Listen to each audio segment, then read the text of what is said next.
ಎಲ್ಲರಿಗೂ ನಮಸ್ಕಾರ ಹಾಗೂ ಜೋಕರ್ ಸ್ಪೀಕ್ಸ್ ಪಾಲಿಟಿಕ್ಸ್ ಯೂಟ್ಯೂಬ್ ಚಾನೆಲ್ಗೆ ಸ್ವಾಗತ ಸುಸ್ವಾಗತ. ಸ್ನೇಹಿತರೆ, ನಾನಿವತ್ತು ನಿಮ್ಮ ಮುಂದೆ ಟಾಪ್ 5 ಕರ್ನಾಟಕದ ಪೊಲಿಟಿಕಲ್ ಅಪ್ಡೇಟ್ಸ್ನ ತೆಗೆದುಕೊಂಡು ಬಂದಿದ್ದೀನಿ. ಅದರಲ್ಲಿ ಮೊದಲನೇ ಅಪ್ಡೇಟ್ ಯಾರ್ದಪ್ಪ ಅಂದರೆ ಬೃಹತ್ ಹಾಗೂ ಮಧ್ಯಮ ಕೈಗಾರಿಕಾ ಸಚಿವರು ಆಗಿರುವಂತಹ MB ಪಾಟೀಲ್ ಅವರ ಬಗ್ಗೆ.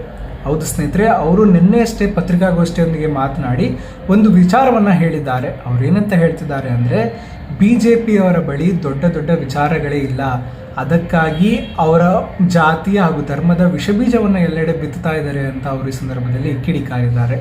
ಅಷ್ಟೇ ಅಲ್ಲದೆ ಮುಂದುವರೆದು ಏನಂತ ಹೇಳ್ತಿದ್ದಾರೆ ಅಂದರೆ BJPಯವರು ಏನು ಮಾಡಬೇಕಿತ್ತು ಅಂದರೆ ಈ ಅಮೇರಿಕ ಭಾರತದ ಮೇಲೆ ಏರಿಸಿರುವಂತಹ ತೆರಿಗೆ ಬಗ್ಗೆ ಆಗಿರ್ಬೋದು, ರಾಜ್ಯಕ್ಕೆ ಬರಬೇಕಾಗಿರುವಂತಹ ತೆರಿಗೆ ಪಾಲಾಗಿರ್ಬೋದು, ಅಥವಾ ಬೆಂಗಳೂರಿಗೆ ಬರಬೇಕಾಗಿರುವಂತಹ 2ನೇ ವಿಮಾನ ನಿಲ್ದಾಣವಾಗಿರ್ಬೋದು, ಅಷ್ಟೇ ಅಲ್ಲದೆ ಕರ್ನಾಟಕಕ್ಕೆ ಬೇಕಾಗಿರುವಂತಹ ರೈಲ್ವೆ ಯೋಜನೆಗಳ ಬಗ್ಗೆ ಕೇಂದ್ರದೊಂದಿಗೆ ಮಾತನಾಡಲಿ, ಅದು ಬಿಟ್ಟು ಜಾತಿ ಹಾಗೂ ಧರ್ಮದ ಬಗ್ಗೆ BJPಯವರು ಮಾತನಾಡ್ತಿದ್ದಾರೆ ಅಂತ ಅವರ ವಿರುದ್ಧ ಕಿಡಿಕಾರಿದ್ದಾರೆ. ಅಷ್ಟೇ ಅಲ್ಲದೆ ಮುಂದುವರೆದು ಅವರು ಏನಂತ ಹೇಳ್ತಿದ್ದಾರೆ ಅಂದರೆ ಧರ್ಮಸ್ಥಳದ ಪ್ರಕರಣದಲ್ಲಿ SITಯನ್ನು ರಚನೆ ಮಾಡಬೇಕಾಯಿತು ನಾವು, ಅದಕ್ಕೆ BJPಯವರು ಕೂಡ ಸ್ವಾಗತವನ್ನು ಮಾಡಿದರು. ಯಾವನೋ ಒಬ್ಬ ವ್ಯಕ್ತಿ ಬಂದು ಅಲ್ಲಿ 16 ಶವಗಳನ್ನು ಊತಿಟ್ಟ ಅಂತ ಪ್ರಕರಣದಲ್ಲಿ ರಾಜ್ಯ ಸರ್ಕಾರ SITಯನ್ನು ಮಾಡಿದರು. ಅವ್ರು ಏನಕ್ಕೆ ಮಾಡಿದ್ರು ಅಂದರೆ ಸತ್ಯಾಂಶವನ್ನು ತಿಳಿದುಕೊಳ್ಳೋದಕ್ಕೆ. ಈಗ ಧರ್ಮಸ್ಥಳದ ಮೇಲೆ ಅಂಟಿರುವಂತಹ ಕಳಂಕ ಈಗ ತೊಲಗಿದೆ, ಅದಕ್ಕಾಗಿ BJPಯವರು ಇದಕ್ಕೆ ರಾಜಕೀಯವಾಗಿ ಬಂಡವಾಳವನ್ನವಾಗಿ ಮಾಡಿಕೊಳ್ಳೋದಕ್ಕೆ ಜಾತಿ ಹಾಗೂ ಧರ್ಮವನ್ನು ಕೈ ಹಿಡಿದಿದ್ದಾರೆ ಅಂತ ಅವರು ಈ ಸಂದರ್ಭದಲ್ಲಿ ತಿಳಿಸ್ತಾ ಇದ್ದಾರೆ.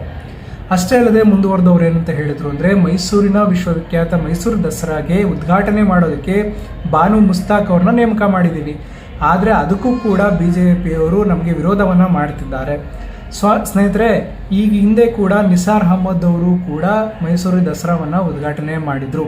ಅಷ್ಟೇ ಅಲ್ಲದೆ ವಿಜಯಪುರದಲ್ಲಿ ನನ್ನೂ ಕೂಡ ಹಲವಾರು ಧಾರ್ಮಿಕ ಸಂಸ್ಥೆಗಳು ತಮ್ಮ ಧಾರ್ಮಿಕ ಕ್ಷೇತ್ರಗಳಿಗೆ ಆಹ್ವಾನವನ್ನು ನೀಡುತ್ತಾರೆ, ಇದರಲ್ಲಿ ತಪ್ಪೇನಿದೆ ಅಂತ ಅವರು BJPಯವರ ವಿರುದ್ಧ ಕಿಡಿಕಾರಿದ್ದಾರೆ. ಸ್ನೇಹಿತರೆ, ಇನ್ನು ಇವತ್ತಿನ 2ನೇ ಪೊಲಿಟಿಕಲ್ ಅಪ್ಡೇಟ್ ಯಾರ ಬಗ್ಗೆ ಅಂದರೆ ನಮ್ಮ ಪ್ರತಾಪ್ ಸಿಂಹ ಅವರ ಬಗ್ಗೆ.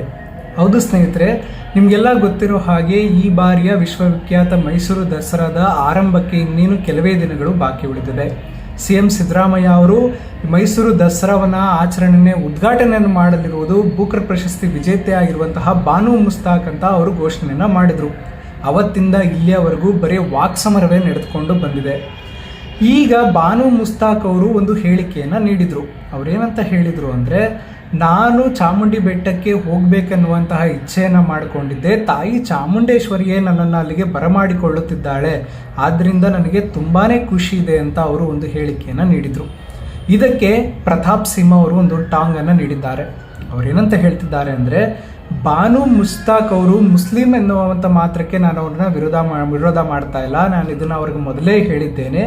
ನನ್ನ ವಿಚಾರ ಏನಪ್ಪ ಅಂದರೆ 2023ನೇ ಕನ್ನಡ ಸಾಹಿತ್ಯ ಸಮ್ಮೇಳನದಲ್ಲಿ ಬಾನು ಮುಸ್ತಾಕ್ ಅವರು ಕನ್ನಡ ತಾಯಿ ಭುವನೇಶ್ವರಿ ಬಗ್ಗೆ ಏನನ್ನ ಹೇಳಿದ್ದಾರೆ ಅವರು ನೆನಪಿಸಿಕೊಳ್ಳಲಿ. ಅಷ್ಟೇ ಅಲ್ಲ, ಅವರು ಪೂಜಿಸುವಂತಹ ದೇವರೇ ಅವ್ರನ್ನ ಬರಮಾಡ್ಕೊಳ್ಳಿಲ್ಲ, ಇನ್ನು ಚಾಮುಂಡೇಶ್ವರಿ ಚಾಮುಂಡೇಶ್ವರಿ ಕ್ಷೇತ್ರಕ್ಕೆ ಬರದ್ ಮಾಡ್ಕೊಳ್ತಾಳ ಅನ್ನುವಂತಹ ಪ್ರಶ್ನೆಯನ್ನು ಕೂಡ ಹಾಕಿದ್ದಾರೆ.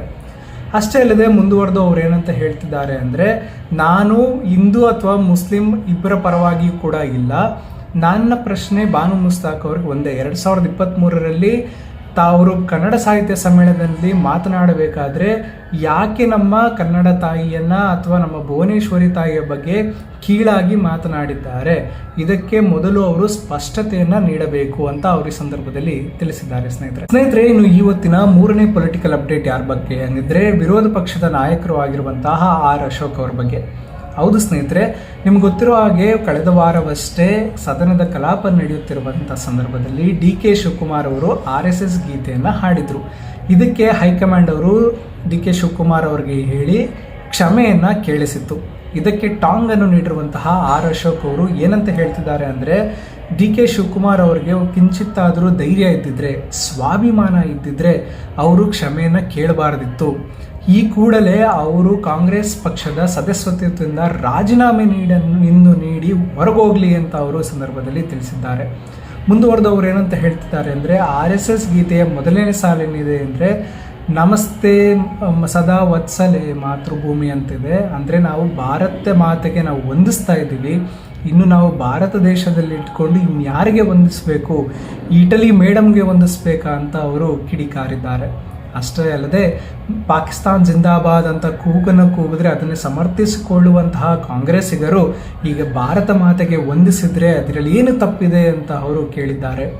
ಇವರು ಈ ಕ್ಷಮೆ ಕೇಳೋದಕ್ಕೆ ಕಾರಣ ಯಾರು? ಸೋನಿಯಾ ಗಾಂಧಿ ಅವರ, ರಾಹುಲ್ ಗಾಂಧಿ ಅವರ, ಅಥವಾ ಇನ್ಯಾರು ಅದನ್ನು ಹೇಳಬೇಕು ಡಿ ಕೆ ಶಿವಕುಮಾರ್ ಅಂತ ಅವರು ಪ್ರಶ್ನೆಯನ್ನು ಮಾಡಿದ್ದಾರೆ. ಸ್ನೇಹಿತರೆ ಇವತ್ತಿನ 4ನೇ ಪೊಲಿಟಿಕಲ್ ಅಪ್ಡೇಟ್ ಯಾರ ಬಗ್ಗೆ ಅಂದರೆ ಬಸವರಾಜ ಬೊಮ್ಮಾಯಿ ಅವರ ಬಗ್ಗೆ. ಹೌದು ಸ್ನೇಹಿತರೆ, ಅವ್ರು ಏನಂತ ತಿಳಿಸ್ತಿದ್ದಾರೆ ಅಂದರೆ GST ಸರಳೀಕರಣ ಹಾಗೂ ಕಡಿತದಿಂದ ನಮ್ಮ ಭಾರತ 3ನೇ ದೊಡ್ಡ ಆರ್ಥಿಕ ದೇಶವಾಗಿ ಮುನ್ನುಗ್ಗುತ್ತಿದೆ. ಇದರಿಂದ ಮುಂದಿನ ತಲೆಮಾರುಗಳಿಗೆ ತುಂಬಾ ಉಪಯೋಗ ಆಗುತ್ತೆ ಅಂತ ಅವರು ಈ ಸಂದರ್ಭದಲ್ಲಿ ತಿಳಿಸ್ತಿದ್ದಾರೆ. ಅವರು ನಿರ್ಮಲಾ ಸೀತಾರಾಮನ್ ಅವರಿಗೆ ಒಂದು ಪತ್ರವನ್ನು ಬರೆದಿದ್ದಾರೆ. ಆ ಪತ್ರದಲ್ಲಿ ಏನಂತ ತಿಳಿಸಿದ್ದಾರೆ ಅಂದರೆ, ಮೊದಲು ಎಲ್ಲ ರಾಜ್ಯಗಳು GSTಯನ್ನು ಅನ್ವಯ ಮಾಡೋದಕ್ಕೆ ತುಂಬಾ ಹಿಂಜರಿತಾ ಇದ್ರು. ಆದರೆ ಇದೇ ನಮ್ಮ ದೇಶದ ಆರ್ಥಿಕತೆಗೆ ಭದ್ರ ಬುನಾದಿ ಅಂತ ತಿಳ್ಕೊಂಡ ಮೇಲೆ ಈಗ ಎಲ್ಲರೂ ಅರ್ಥಕೊಂಡಿದ್ದಾರೆ. ಅಷ್ಟೇ ಅಲ್ಲದೆ ಈಗ GSTಯನ್ನು ಸರಳ ಮಾಡ್ತಿರೋದ್ರಿಂದ ಹಾಗೂ ಸ್ಲ್ಯಾಬ್ಸ್ಗಳನ್ನ ಕಡಿಮೆ ಮಾಡ್ತಿರೋದ್ರಿಂದ ಎಲ್ಲ ರಾಜ್ಯಗಳಿಗೂ ತುಂಬಾ ಅನುಕೂಲವಾಗುತ್ತೆ. ಅದು ಯಾವ ರೀತಿ ಆಗುತ್ತೆ ಅಂತ ಆದರೆ, ಎಲ್ಲ ವಾಣಿಜ್ಯೋದ್ಯಮದ ಹಲವಾರು ವಾಣಿಜ್ಯಗಳು ಕೂಡ ಈ GST ಅಂಡರ್ ಬರುತ್ತೆ. ಅಷ್ಟೇ ಅಲ್ಲದೆ ತೆರಿಗೆ ಕೂಡ ನಾವು ಹೆಚ್ಚಿಗೆ ಕಲೆಕ್ಟ್ ಮಾಡ್ಬೋದು. ಆದ್ದರಿಂದ ಇದು ಬಹಳನೇ ಮುಖ್ಯ ಅಂತ ಅವರು ಈ ಸಂದರ್ಭದಲ್ಲಿ ಪತ್ರದಲ್ಲಿ ತಿಳಿಸಿದ್ದಾರೆ. ಅಷ್ಟೇ ಅಲ್ಲದೆ ಮುಂದುವರೆದವ್ರು ಏನಂತ ಹೇಳ್ತಿದ್ದಾರೆ ಅಂದರೆ, ನಾನು CM ಆಗಿದ್ದಾಗ ಈ GST ಕೌನ್ಸಿಲ್ನ ನಾನು ಸದಸ್ಯ ಆಗಿದ್ದೆ. ಅದರಿಂದ ಹಲವಾರು ಸಲಹೆಗಳನ್ನ ನಾನು ಕೂಡ ನೀಡಿದ್ದೀನಿ. GST ಇಂದ ಮಾತ್ರವೇ ನಮ್ಮ ಭಾರತ ಆರ್ಥಿಕವಾಗಿ ಬೆಳೆಯಲು ಸಾಧ್ಯ ಅಂತ ಈ ಸಂದರ್ಭದಲ್ಲಿ ಪತ್ರದಲ್ಲಿ ಅವರು ತಿಳಿಸಿದ್ದಾರೆ. ಸ್ನೇಹಿತರೆ ಇವತ್ತಿನ 5ನೇ ಕೊನೆ ಪೊಲಿಟಿಕಲ್ ಅಪ್ಡೇಟ್ ಏನಪ್ಪ ಅಂದರೆ HD ಕುಮಾರಸ್ವಾಮಿ ಅವರ ಬಗ್ಗೆ. ಹೌದು ಸ್ನೇಹಿತರೆ, ಅವರು ಒಂದು ಹೇಳಿಕೆಯನ್ನು ನೀಡಿದ್ದಾರೆ. ಅವರೇನಂತ ಹೇಳ್ತಿದ್ದಾರೆ ಅಂದರೆ, ಧರ್ಮಸ್ಥಳದ ಪ್ರಕರಣದಲ್ಲಿ ಷಡ್ಯಂತ್ರ ಅಥವಾ ಪಿತೂರಿ ಮಾಡಿದವರಿಗೆ ಶ್ರೀ ಮಂಜುನಾಥೇಶ್ವರ ಸ್ವಾಮಿಯೇ ಶಿಕ್ಷೆಯನ್ನು ನೀಡಲಿದ್ದಾರೆ ಅಂತ ಅವರು ಹೇಳಿಕೆಯನ್ನು ನೀಡಿದ್ದಾರೆ. ಅಷ್ಟೇ ಅಲ್ಲದೆ ಈ ಪ್ರಕರಣದಲ್ಲಿ ರಾಜ್ಯ ಸರ್ಕಾರ ಸರಿಯಾದ ನಿರ್ಧಾರಗಳನ್ನ ತೆಗೆದುಕೊಂಡಿಲ್ಲ. ಒಬ್ಬ ವ್ಯಕ್ತಿ ಬಂದು ಒಂದು ದೂರನ್ನ ಕೊಡ್ತಾರೆ, ಅದಕ್ಕೆ SITಯನ್ನು ರಚನೆ ಮಾಡ್ತಾರೆ. ಇದರಲ್ಲಿ ಹಲವಾರು ಕುತಂತ್ರಗಳು ಅಡಗಿದೆ ಅಂತ ಅವರು ಈ ಸಂದರ್ಭದಲ್ಲಿ ತಿಳಿಸಿದ್ದಾರೆ. ಅದೇ ಸಂದರ್ಭದಲ್ಲಿ ಮಾತನಾಡ್ತಾ ಅವ್ರು ಏನಂತ ಹೇಳ್ತಿದ್ದಾರೆ ಅಂದರೆ, ಇದೇ 31ನೇ ಆಗಸ್ಟ್ನಂದು ನಾವು ಧರ್ಮಸ್ಥಳ ಸತ್ಯಯಾತ್ರೆಯನ್ನು ಹಮ್ಮಿಕೊಂಡಿದ್ದೇವೆ. ಎಲ್ಲ ಕಾರ್ಯಕರ್ತರು ಹಾಗೂ ಜನರೊಂದಿಗೆ ನಾವು ಧರ್ಮಸ್ಥಳಕ್ಕೆ ತೆರಳಿ ಧರ್ಮಸ್ಥಳ ಸತ್ಯಯಾತ್ರೆಯನ್ನು ಮಾಡಿ ವೀರೇಂದ್ರ ಹೆಗ್ಡೆ ಅವರಿಗೆ ನಾವು ಬೆಂಬಲವನ್ನು ನೀಡ್ತೀವಿ ಅಂತ ಅವರು ಈ ಸಂದರ್ಭದಲ್ಲಿ ತಿಳಿಸಿದ್ದಾರೆ. ಅಷ್ಟೇ ಅಲ್ಲದೆ ಮುಂದುವರೆದವ್ರು ಏನಂತ ಹೇಳ್ತಿದ್ದಾರೆ ಅಂದರೆ, ಧರ್ಮಸ್ಥಳದ ಪ್ರಕರಣದಲ್ಲಿ ಯೂಟ್ಯೂಬಲ್ಲಿ ಹಾಗೂ ಹಲವಾರು ನ್ಯೂಸ್ ಚಾನೆಲ್ಗಳಲ್ಲಿ ಅಪಪ್ರಚಾರವನ್ನು ಮಾಡಲಾಗಿದೆ. ಹಲವಾರು ವಿಡಿಯೋಗಳನ್ನ ತೆಗೆದುಹಾಕುವಂತೆ ಅಶ್ವಿನಿ ವೈಷ್ಣವ್ ಅವರಿಗೆ ನಾನು ಪತ್ರವನ್ನು ಬರೆದಿದ್ದೇನೆ ಅಂತ ಅವರು ಈ ಸಂದರ್ಭದಲ್ಲಿ ತಿಳಿಸಿದ್ದಾರೆ. ಸ್ನೇಹಿತರೆ, ಇದಿಷ್ಟು ಇವತ್ತಿನ ಕರ್ನಾಟಕ ಪಾಲಿಟಿಕ್ಸ್ ವಿಷಯಗಳಾಗಿತ್ತು. ಇನ್ನೂ ಹೆಚ್ಚಿನ ಕರ್ನಾಟಕ ಪಾಲಿಟಿಕ್ಸ್ ವಿಚಾರಗಳಿಗಾಗಿ ದಯಮಾಡಿ ನನ್ನ ಯೂಟ್ಯೂಬ್ ಚಾನಲ್ನ ಸಬ್ಸ್ಕ್ರೈಬ್ ಮಾಡಿಕೊಂಡು ಸಪೋರ್ಟ್ ಮಾಡಿ ಅಂತ ಕೇಳ್ಕೊಳ್ತಾ ವಿಡಿಯೋ ನೋಡಿದ್ದಕ್ಕಾಗಿ ಧನ್ಯವಾದಗಳು.